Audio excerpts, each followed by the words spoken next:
That was quite a slate of films, huh?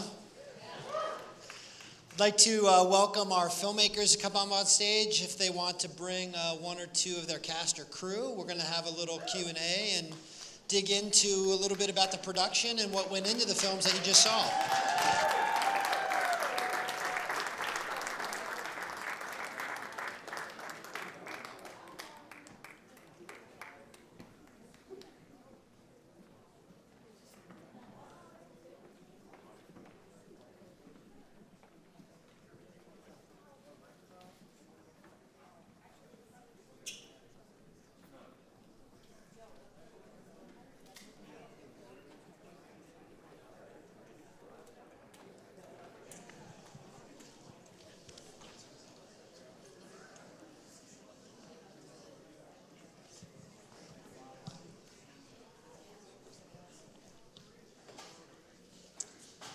All right, so I think we'll just kind of go down the line. First question, just for each director, we'll just start with the director of each film. They might introduce themselves with their first and last name, the title of their film, and maybe a little bit about the film that you think would be interesting for the audience. It could be where the film came from in terms of inspiration, maybe something in terms of the production that was challenging or interesting, or perhaps your influences coming into the film, but just a few minutes from each filmmaker just to kind of get us started.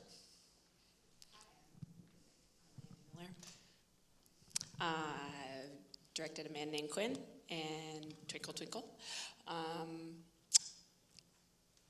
You have two films, so you could talk about either one or both. I'll talk about the first one because I have my team here with me. I have Rory here, producer, and Logan, who is our cinematographer on the film. The film came about because I like plays on words, and I worked backwards from mannequin. So we have a man named Quinn. And that's sort of how the film came about.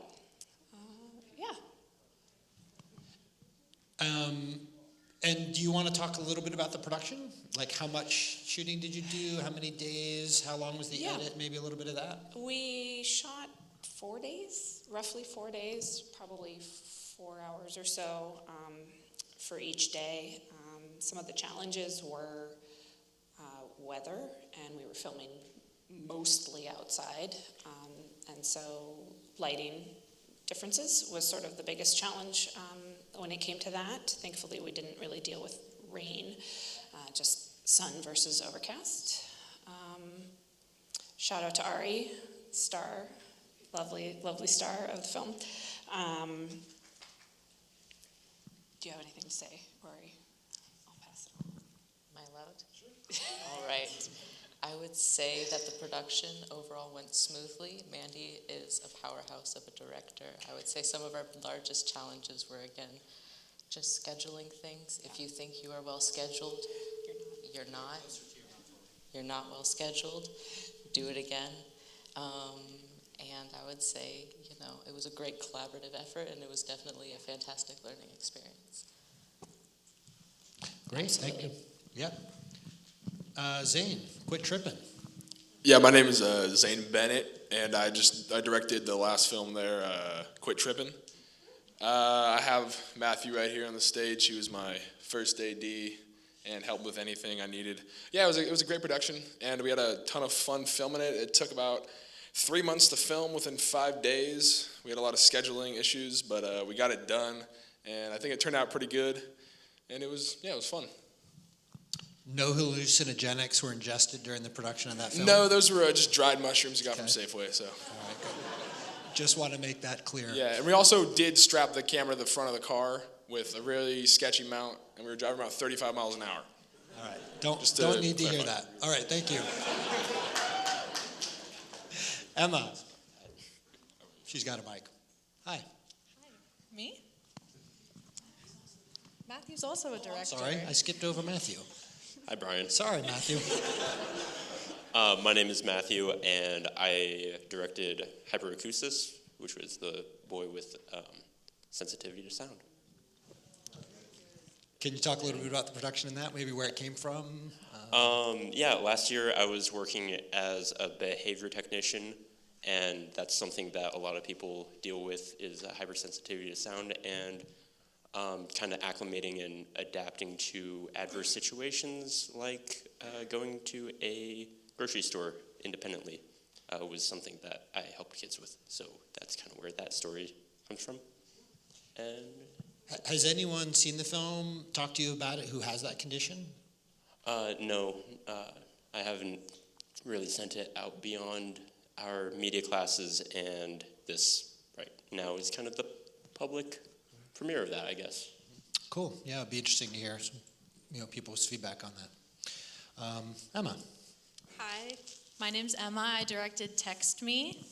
And yeah, so that was the first film that I've ever made, ever. Like, this is my first time doing film stuff. So the idea just kind of, I don't know, it just came to me, I guess. But I don't know, I wrote it and I wanted to play with like using pictures in it rather than like just, like a regular old like video of people. None of my crew is here tonight, sadly. I haven't seen them in like months, ever since we wrapped production. I don't know where they are, but shout out to them. Shout out to my dad for making the music for it.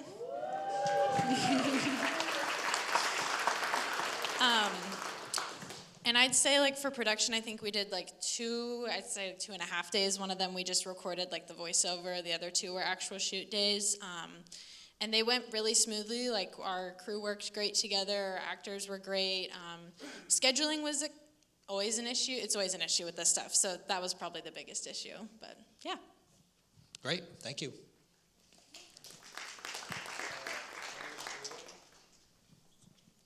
Mic on?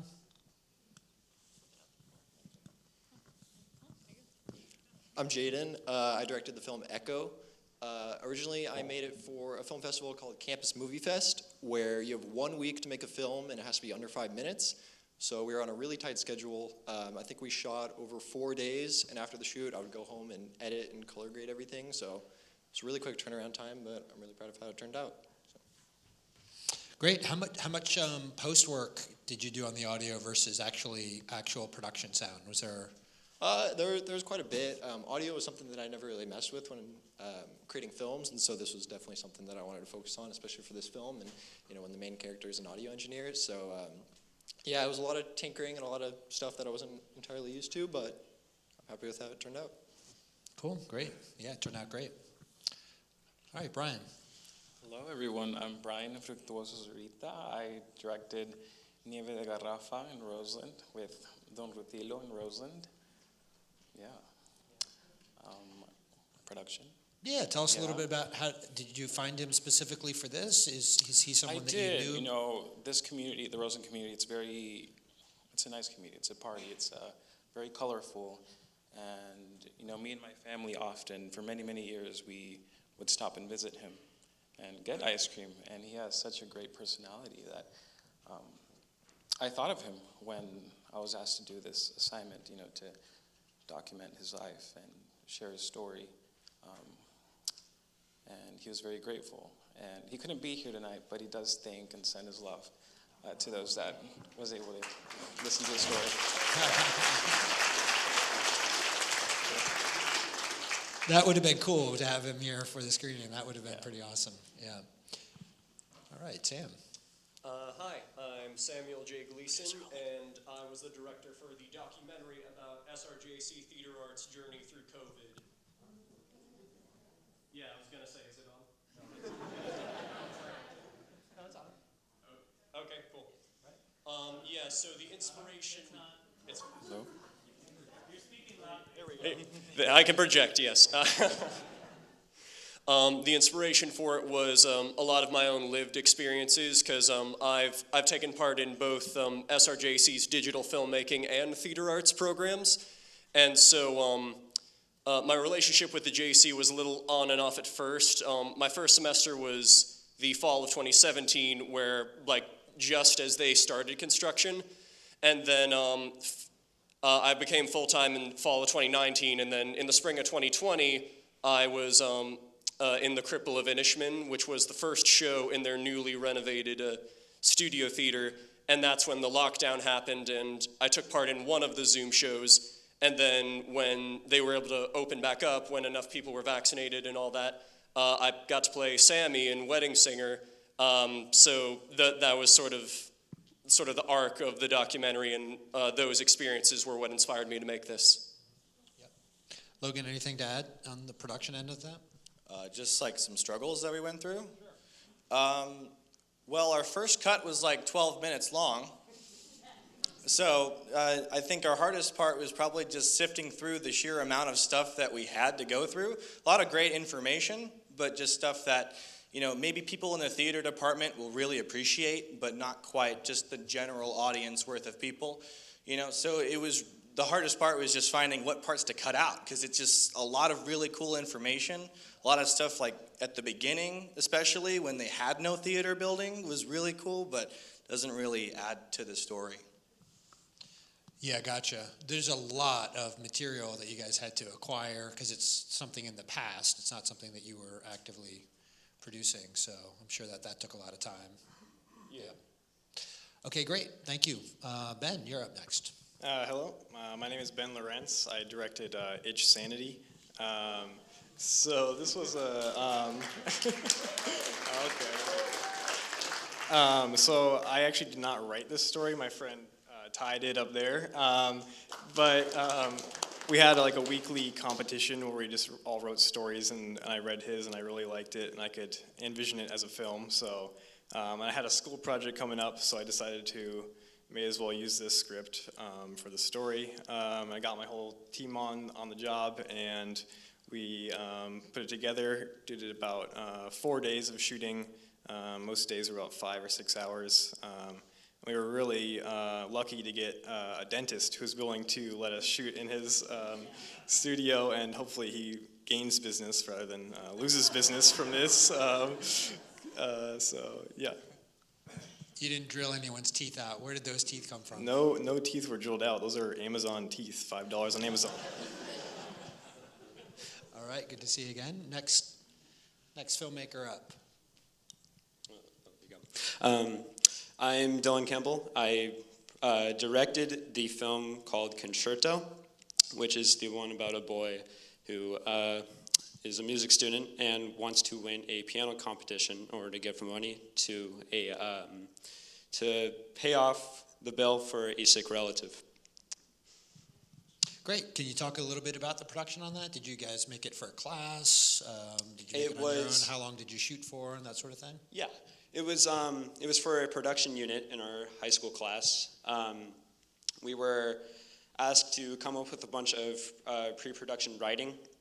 We were supposed to make a script with a whole group, and we jotted down some ideas. I personally came up with the idea for I noticed a piano inside our theater. It's always in there. So I was like, we could make something out of this. And I asked some people around just some ideas what we could do, just come up with anything.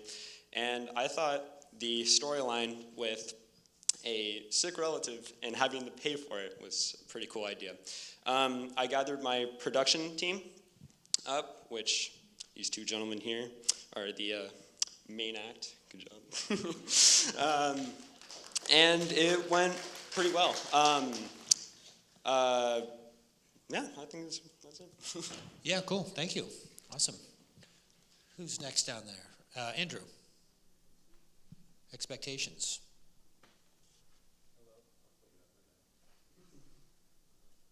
Hello.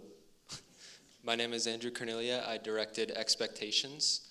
I guess the inspiration behind it was just kind of taken from my situation, trying to figure out what I wanted to do, where my life was going. It sounded really deep, but yeah, it was just, I had to make it for, the original idea came for, I had to submit something for Long Beach's production program, so I had to make a film for that, and I wrote this one, and it worked out because the student festival was coming up, and yeah, it just kind of all came together. I got the idea for like the helmet and the outfit for the character, it was just a sleepless night trying to figure out how I was going to put this film together. It was kind of last minute, and all of a sudden I was just like, oh, he could just wear all the different things that, kids usually aspire to be when they're younger. And I was very glad that it all came together like that, very last minute. Yeah, it's a really interesting film. It's very poetic. It's not particularly narrative. It's kind of feels more like a poem to me. It's really interesting the way you put it together. The idea originated from a poem, and then I just slowly transformed it into a script, hopefully, and yeah, it came from a poem, so I could see how that makes sense. Yeah, cool. Thank you. Yeah. All right, who's our next filmmaker up there on the list?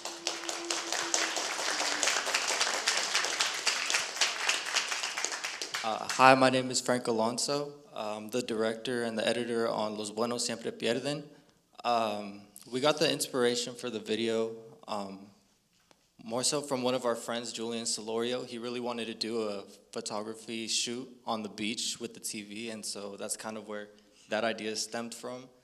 And here I have two of the production crew. So what's up? I'm Chris Valenzuela. This is my boy. I'm Andre Sanchez. Yeah. So we were co-directing this. Brought this guy, camera operator. Wouldn't be possible without him as well. And how the idea really came into fruition too is just Ausente, artist guy sitting right there, looking dapper. He was gonna release a song, and I'm like, all right, if it's gonna sound great, which I know it is, it's gonna be something. So Franco was in Mexico all December. Coming into January, I'm like, all right, once he shows up, we're just gonna pitch to you, see what happens. And then from there, it just kind of started building up towards, the actual production. We got our talent, Morris and Irish right there, and then our production guy, Matthew Hedrick right there, and then whoever helped us with the graphics, Maya Keeper Norton right there, and we got a big team. I love it. It was a fun process. Technical bits. Yeah, how long did you all take to shoot it and then cut it together? Well, so for the production, it was kind of split up into two camera operators or cinematographers. So I did maybe 2/3 or something like that. So all the stuff that with the two actors, it was shot by me. But then the one with the parts with the artists that were the TV, what was played on TV was shot by Frank here. So yeah, it was. I think I shot 2 days. I'm not sure. I guess you guys, maybe it was just a day, right? So yeah, it was just 3 days. Relatively long, maybe 5 hours-ish. Yeah. Did you all record the song, or was that already recorded when you went to cut the video? That was already recorded, yeah. Gotcha. Cool. All right, congratulations. Thank you.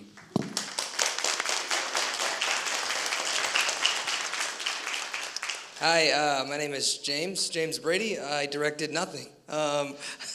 No, I actually am in place of our director for Bodega Body.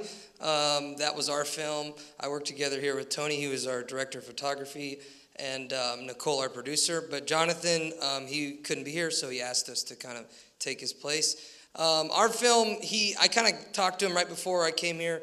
He just kind of wanted to kind of reiterate that when he didn't really know what he was going for when he made the movie. He just wanted to basically tell a story of two best friends and their encounters when they're high and their idea of the end of the world after finding a mannequin. So in that regard, we're kind of like Zane, a lot of hallucinogenics, and it's awesome. It's great movies with drugs. It's awesome. I'm just kidding. All right, Tony, time for you to take the mic. Yeah, here you go, Tony.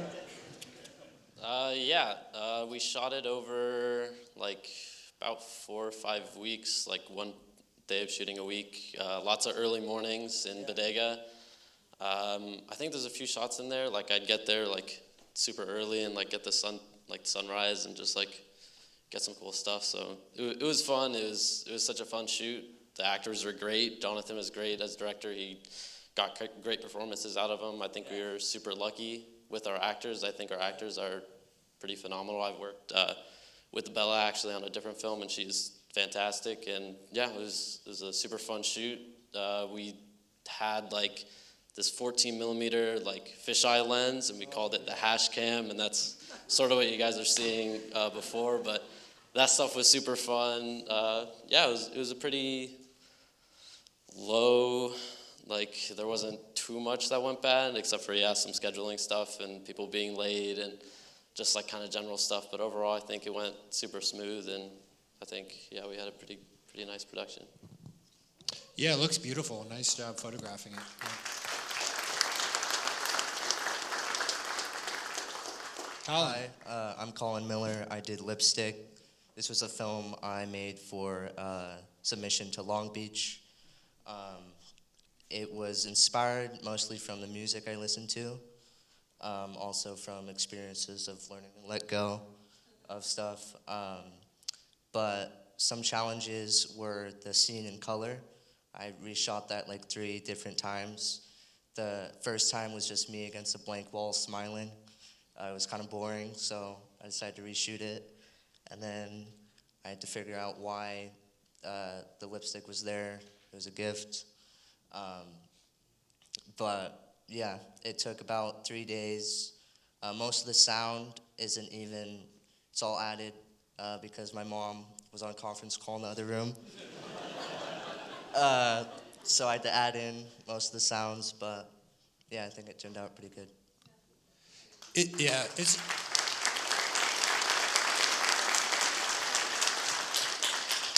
really dramatic use of color and black and white and exposure and shallow depth of field. It all really pays off, really well. I'm really happy with how you made that. Looks great. All right, maybe I'll just target some questions in different places. Maybe we could just start with a couple people who are up on stage who haven't spoke yet. Logan, you want to talk a little bit about, you photographed a man named Quinn, right? Can you talk a little bit about the production of that? Doesn't work? I'll just give it mine. Here you go. So it was my first time DPing ever, except for I had done like some like small little projects by myself, but nothing like this. So there were some things that could have been better for sure. Like there were some. Such as what? Let's get specific. Well, I think that for the first half, I actually shot on the wrong shutter speed. But I realized that like after we were like done with the film completely. But yeah, I think for the experience I had at the time, I think the shots turned out pretty good, and the only real issues were like some continuity issues with the like the clouds and stuff, but went pretty good. Okay, you're right, that doesn't work. Check. There we go. How did you think it looked on the big screen here? I think it looked pretty good, especially like the close-ups, I think were beautiful. Yeah, I don't know, that's all I got. Yeah, no, it's really nice use of light. Oh, we lost this again, man. There we go.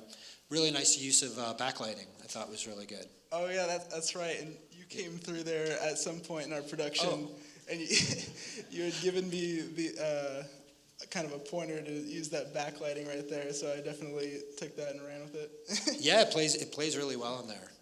So nice job, Rory. You want to talk a little bit about that production on your end?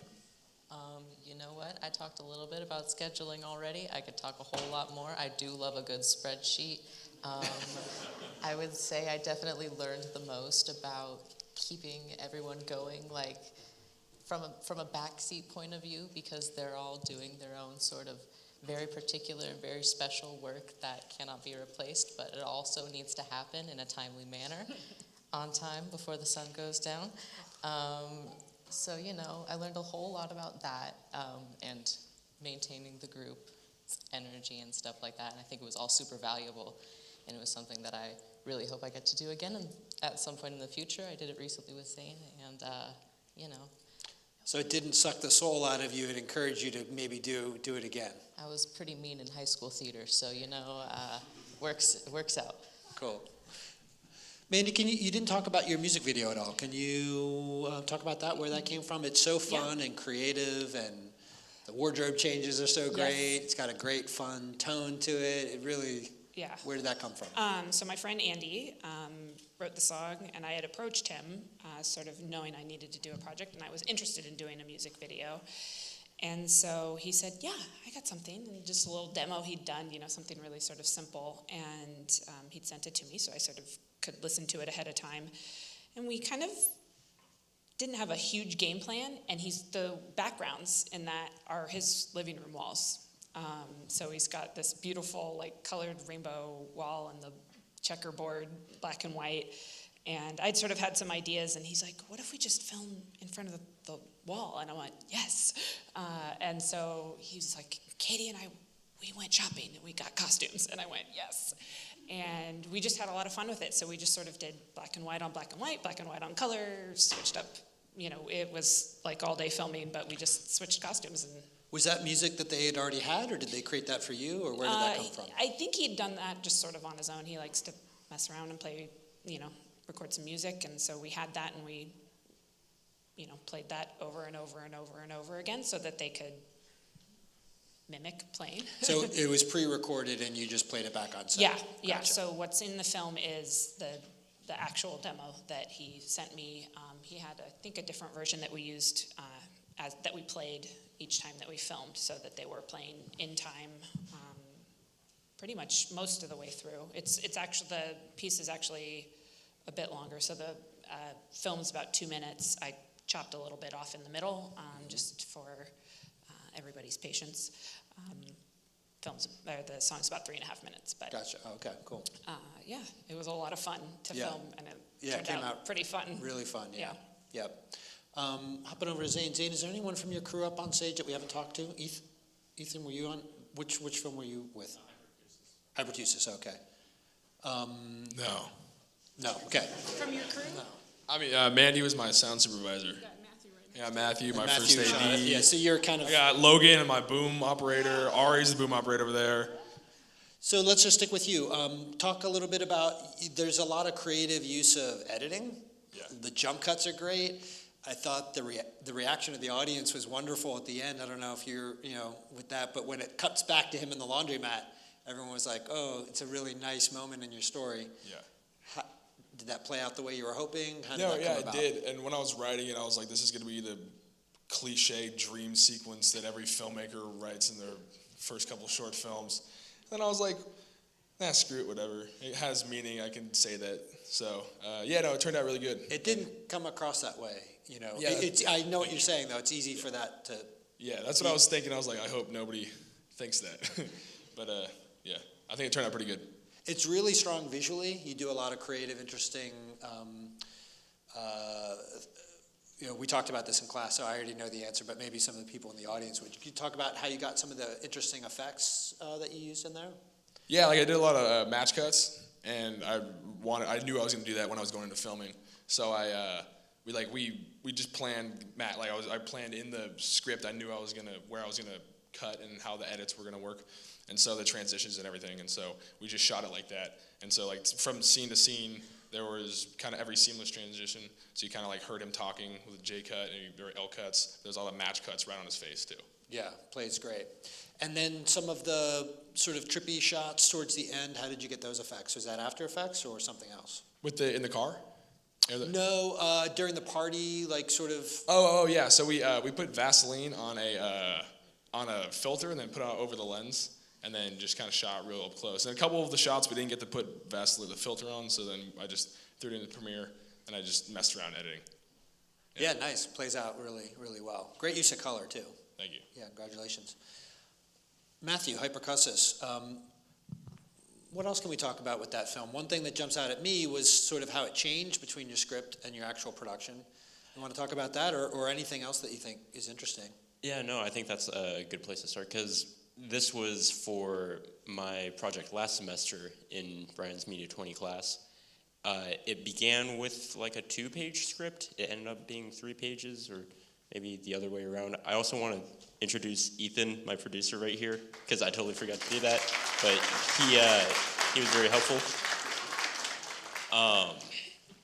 And it was a matter of just starting with one thing, having an idea, and then over time, in the draft, in writing it, it changed several times. In shooting it, it changed a couple of times. And then in the editing room, the whole dialogue sequence was supposed to be at the very beginning, but I kind of figured it would be a little boring if we just started with talking, and then I just wanted to try what it would look like if we just jumped right into it and then had the exposition stuff later. So that's kind of where that happened. Ethan, can you talk about the film a little bit from your point of view? So it was, what was the question? Well, anything you wanted to talk about it from your point of view? How was producing it? You got a difficult location. You got a grocery store. That's not easy to get. So, I mean, a lot of production, a lot of it, Matthew got the locations. First we got another place, but then as we were talking to them, we're like, oh, we can't sign off on this. Like, you can shoot here, but I'm not going to sign that paper for you. And so going to deal with that, then Matthew found actually Rayleigh's, and so we shot there. And so, again, shout out to Kevin, our sound guy. He's in the studio right now. He's actually directing this. So just redubbing the audio over with Matthew, and then Matthew then went in and again did it himself once he had the baseline for what Kevin gave him. So again, shout out to him and Matthew. Amazing sound work on that. But just locations and timing, because we always just thought we were done for that day. Like, we thought, oh, it's only going to take 3 weeks.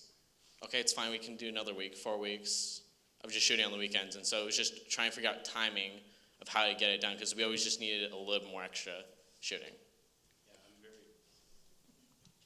Ben? I'm really picky, so it was kind of like we got a bunch of stuff, and then we're like, yeah, we're done. But we weren't done. We were never done. But yeah, Ethan kept me sane through the entire thing, so big thanks to him. Glad to work with you. It's great, thank you. Emma, what can we talk about with your film? I told you this before, but I really like the commentary on social media and the use of photographs and how that sort of influences people's understanding of each other, their relationships. I thought you laid that out really well in the film. Yeah, I mean, dating sucks, especially like right now, I think, with like kind of what I was using in my film, just with social media and all that. It kind of sucks. So I'm sure that like most young people in here can kind of understand that. But I think, I want to backtrack what I said earlier about the most difficult part being scheduling. I lied. The most difficult part was definitely editing, and watching that back kind of like reminded me of how kind of just tiring that process was. I had never used Premiere. I literally downloaded it and then did that. So especially with all the photographs, and I think that if I could go back and change anything, I would definitely find a way for the photos to look a little bit better in the beginning. Like, quality isn't amazing, and but what can you do? I thought it played really well, and on a big screen like this, those photographs held up. Yeah, nice work. Held up better than I was expecting. Yeah, Jaden, was this the premiere of your film, or had you screened it already up at Sonoma State? I'd screened it once at Sonoma State for Campus Movie Fest. They did each individual school. They had a week per school, and so they kind of jumped around a lot. So it did premiere there, but this was a much bigger crowd, and a bigger screen as well. So it was nice seeing that and hearing audience reactions and whatnot. Yeah. Are you working on anything currently? Actually, Campus Movie Fest is coming back next week, so I'm in the process of writing a script right now and trying to plan that out. So. Oh, nice. Yeah. This is a very good crowd to exchange numbers with, to get crew help. Definitely, yeah. Yeah. A lot of talented people here. Yeah, great. Nice to see you. Nice to meet you. Brian, can you talk about how you got your subject to talk on camera? Was that a challenge? Yeah, you have a foot in journalism as well. You have a journalism background as well. I do have. There is a challenge. So I am shy by nature. So this assignment really kind of like pushed me to go out there. So I was like, okay, I can't do all the talking. So who do I know that loves to talk? And then Don Rutilo, he came to mind. So really, he's a character. His citizenship was an issue too, right? I mean, there was a bit of a challenge to get him to agree to talk on camera. That's not an easy ask. Right, but somehow I convinced him, and he was really grateful to share his story. Unfortunately, around 3 months ago, so they did kick him out. He was asked to leave again, but this time not by the owners of the store that he was sitting out front, but by the city and the Department of Health for not having the right license and permits to sell. But he's working on that now. He's working on maybe getting a small food truck, something like that. But I'll let you guys know. Yeah, tell him we said hello. Hit him up for sure. Yeah.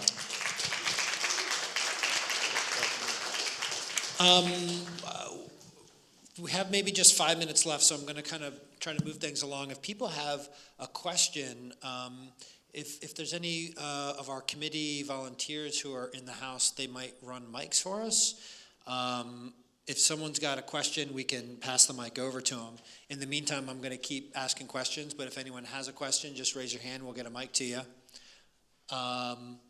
Sam Logan, how did the theater department react to your film? Have they seen it yet? They have. They enjoyed it. They appreciated us telling that story, and when I shared it with Reed and Leslie, who were interviewed in the film, Leslie said she loved it and she shared it around. It was pretty well received by the department. It's a great historical document. Looking back, I mean, it's such an interesting, difficult time for them. They just finished the building, and to have to transition into all that is so crazy. And I just feel like it's great service that you all documented that, as just so people can remember 10 years from now. It's like, oh my God, I can't believe we went through that. So good job putting that together. Thank you. Ben, can I put you on the spot? How are you liking San Francisco State University? Because we get a lot of people who are like, should I transfer there? Are you having a good experience so far? Yeah, no, the experience is pretty good so far. I think it's probably one of the best cinema schools in Northern California. Obviously, Southern California has really amazing schools, but if you want to stay in the Bay Area, I think SF State is a really good option. There's obviously flaws in the system, but it's a really good transition from the JC, I think, for sure. Have you been getting a lot of production in? A little bit. Honestly, I might have gotten a little bit more production here. I wish I could get more. They have a really big, I think they had 1,000 cinema students this year, so it was a really large program. So they had kind of issues with getting enough production classes and having enough resources. Gotcha. What are you working on now? I am finishing up a documentary that I started last semester, and I'm also in production for another documentary that I'm working on.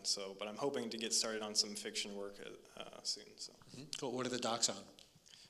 My first documentary that I am hoping to finish up soon is about a deaf fisherwoman who works on Pier 45 in San Francisco. Oh, that's cool.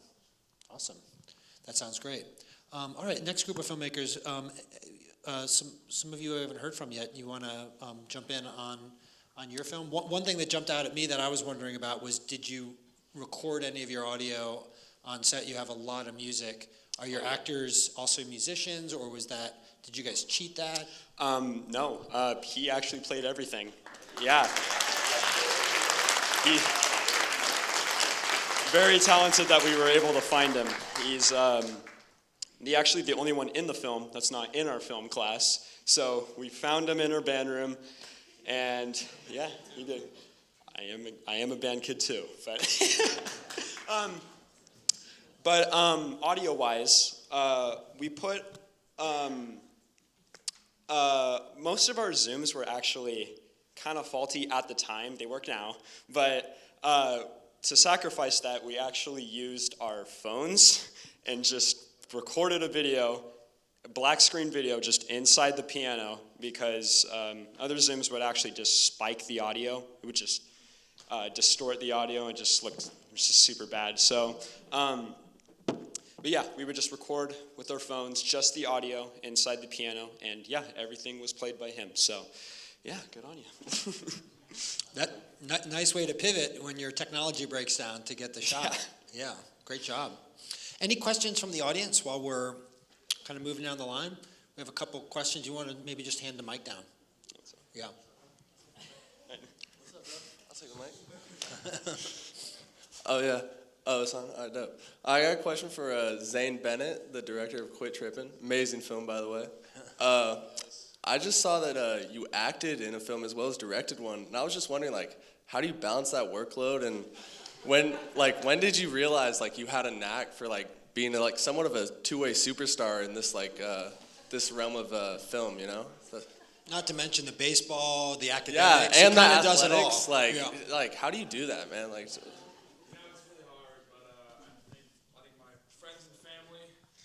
I want to thank the Academy too, and Brian Anderson. Yeah, I want to thank Brian Anderson and the. Yeah. Yeah. Just sticking to like routines and schedules and kind of knowing like what your like what you kind of have focus. Like sometimes, like right now I'm not playing baseball, but I'm focusing on film, and then I'll focus on baseball, kind of cut film out of my life for a little bit, and then I'll come back to it. So it's kind of a balance where you kind of just cut it out for a little bit. Kind of sucks, but you got to do what you got to do. There were a couple other hands.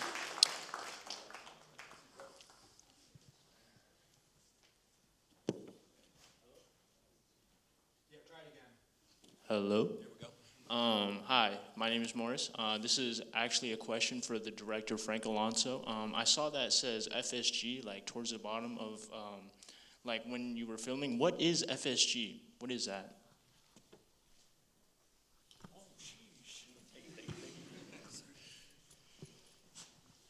All right, so FSG stands for Finally Something Good. It started like a clothing brand that we were doing in high school, and I don't know, we always had like an itch for, you know, creative ventures, and so we thought it was a good fit if we like transitioned into film and just started producing films. So that's what we go by now: FSG Productions, FSG Media.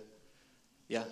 Do you mind if I ask you what you're studying? Because I don't recognize you in production. Do you guys have production experience, but you're studying other things, or? Yeah, so I am going to the JC. I'm taking a screenwriting class right now. I haven't taken great. any of the with Eric production. Adams? Yes, with Eric awesome. Adams. Okay, he's in the house, I think. Okay, great. Maybe cut out. But yeah, we both, me and Chris, we have a background in film. We study with Mr. Daw over here at Rancho Cotati. Rancho in the house. All right. So shout out Mr. Daw. But yeah, he taught us a lot. Mr. Amos also taught us a lot in terms of like Premiere Pro. But yeah, that's like where I got my editing skills from. Yeah, and then tragically, COVID hit. I moved to Sacramento. He stayed in Sonoma. But still, we kind of try to keep our ties together. And, you know, like the music video, we're like, you know, despite the distance, despite the many Zoom sessions we had to do, we just wanted to just get a project under our belt, just kind of build a resume, keep going from there. And, yeah, hopefully we, you know, get more projects. The creative adventure is very, very fulfilling. I love this. I love everything. I loved your guys' films. Amazing. Just, yeah. Yeah, I hope you get a chance to, everyone, you know, get a chance to mingle a little bit and exchange contact information. It's such a collaborative art form, unlike most other art forms. It really relies on a team of people. So it's nice to be able to meet new people and collaborate in different ways. Any other questions? Yeah, we got one here.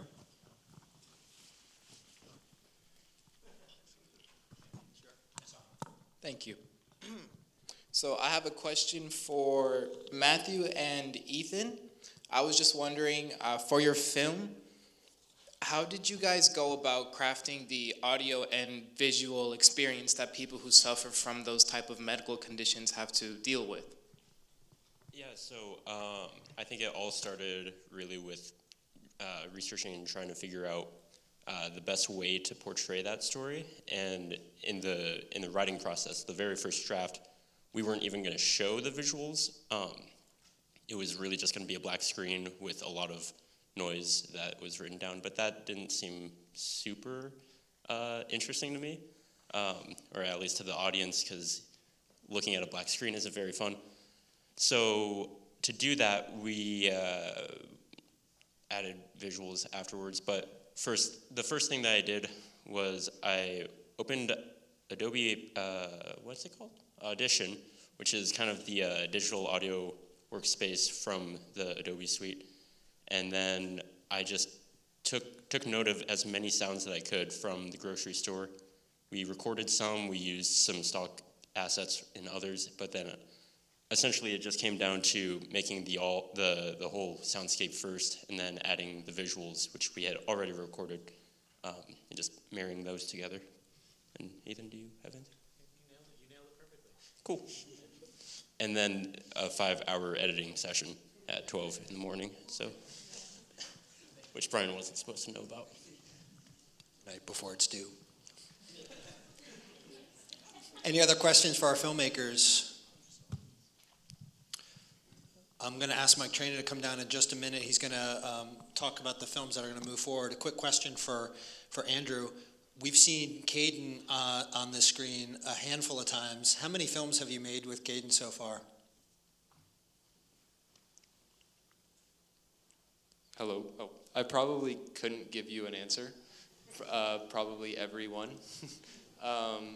Yeah, it's just really nice working with him because since I've known him for so long and we've done so many films, it's just like I give him a script and he just gives me basically exactly what I need from him. So it's I'm very grateful to have him do the films with me. Is he here tonight? He was, but he left early. Oh, gotcha. Yeah. Okay, great.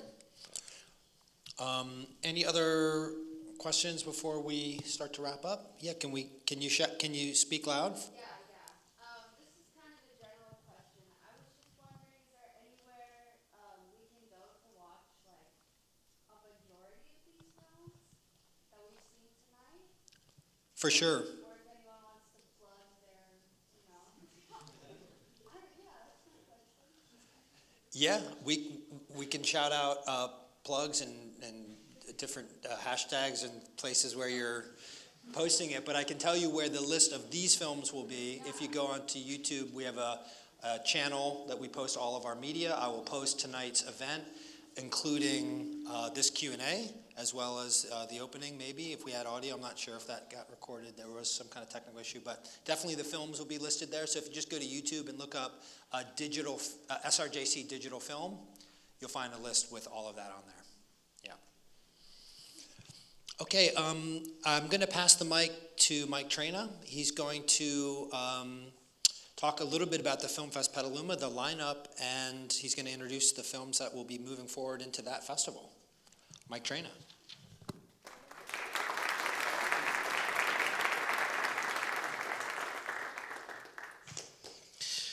Yeah, good evening, everyone. First, before I make the announcements, I just want to acknowledge a key player in all of this to make this happen every year, and that's our great production teacher, Brian Antonson. So a round of applause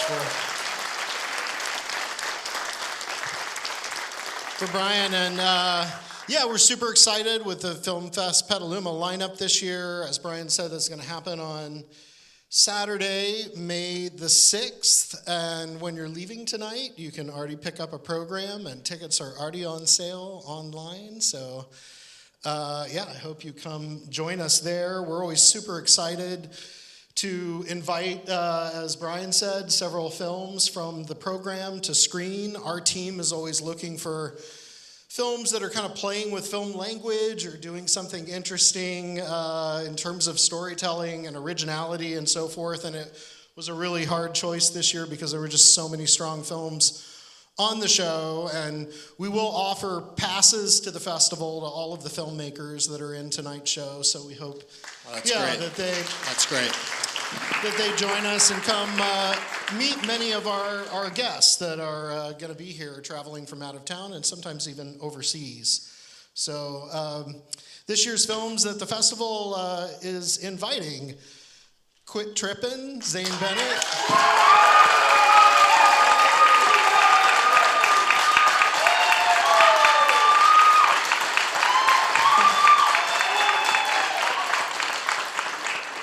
Itch Sanity, Ben Lawrence.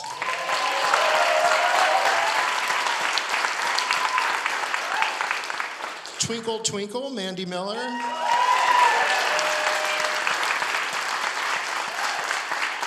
And Expectations, Andrew Cornelia.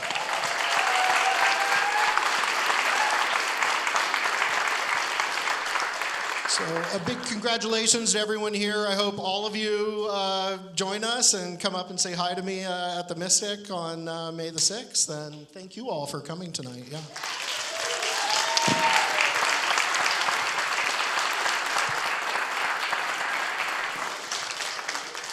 All right, that concludes the 15th Annual Sonoma County Student Film Festival. Thank you so much for coming out, supporting our filmmakers, and we hope to see you on May the 6th down at the Mystic Theater. It is a wonderful event, and we will also see you next year. Thanks again. Thank you.